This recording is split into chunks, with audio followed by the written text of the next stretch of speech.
مولانا طارق جمیل نہ صرف ایک عالم دین ہے بلکہ ایک ایسی روحانی شخصیت بھی ہیں جنہوں نے موجودہ دور میں دین اسلام کی خوبصورتی کو پرامن اور محبت بھرے انداز میں پیش کیا ہے۔ ان کی تعلیمات کا دائرہ صرف مسجد یا تبلیغی اجتماع تک محدود نہیں بلکہ وہ جدید میڈیا اور سوشل نیٹ ورکس کے ذریعے بھی لاکھوں دلوں تک پہنچ چکے ہیں۔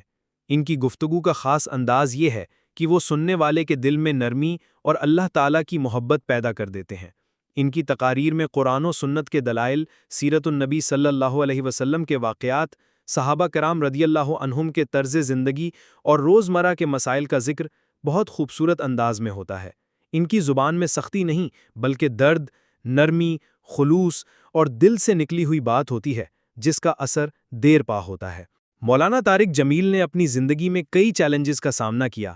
ان کی طبیعت کئی بار ناساز رہی، خاص طور پر دل کی بیماری نے انہیں کئی بار اسپتال تک پہنچایا، لیکن انہوں نے کبھی تبلیغ سے کنارہ کشی اختیار نہیں کی۔ ان کے والد ایک سخت مزاج زمیندار تھے اور مولانا صاحب کی تبلیغی سرگرمیوں سے ابتدا میں نالان تھے، لیکن وقت کے ساتھ ساتھ وہ بھی ان کے کردار اور اخلاص سے متاثر ہو گئے۔ ان کا کہنا ہے کہ انہوں نے اپنی والدہ کی دعاؤں سے یہ مقام حاصل کیا۔ مولانا طارق جمیل نہ صرف عوام الناس بلکہ ملک کے بڑے سیاستدانوں، وزیروں، حتیٰ کہ فوجی جرنیلوں تک کے ساتھ بھی دینی مشاورت کرتے رہے ہیں۔ انہوں نے کئی فنکاروں اور گلوکاروں کو دین کی طرف راغب کیا، جن میں مشہور نام جنید جمشید، انم فیاض، علی حیدر اور دیگر شامل ہیں۔ ان کی محفلوں میں اکثر دیکھا گیا ہے کہ سننے والے بے اختیار روتے ہیں کیونکہ ان کے الفاظ دل سے نکلتے ہیں اور دل پر اثر کرتے ہیں۔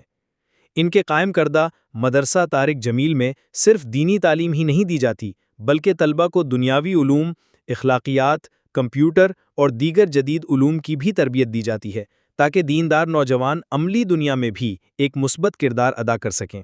ان کا خواب ہے کہ دین اور دنیا کو الگ الگ نہ سمجھا جائے بلکہ ایک ایسی نسل تیار ہو جو قرآن کے ساتھ ساتھ سائنس، ٹیکنالوجی، معاشرتی فلاح اور قیادت میں بھی نمایاں ہو۔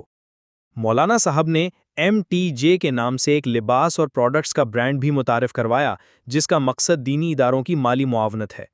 ان کے بقول اس کاروبار سے حاصل ہونے والا منافع مکمل طور پر دینی مدارس، یتیموں، بیواؤں اور مستحق طلبہ پر خرچ کیا جاتا ہے۔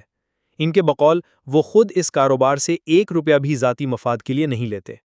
مولانا طارق جمیل کی زندگی کا پیغام نہایت سادہ ہے: اللہ سے محبت، رسول اللہ صلی اللہ علیہ وسلم کی اطاعت، انسانوں سے حسن سلوک اور نفرتوں، فرقہ واریت اور تعصب سے دوری۔ انہی کی محبت بھری دعوت انہی ایک عظیم مبلغ، باعمل عالم اور پر اثر شخصیت بناتی ہے جس نے نہ صرف پاکستان بلکہ دنیا بھر کے مسلمانوں کے دلوں میں ایک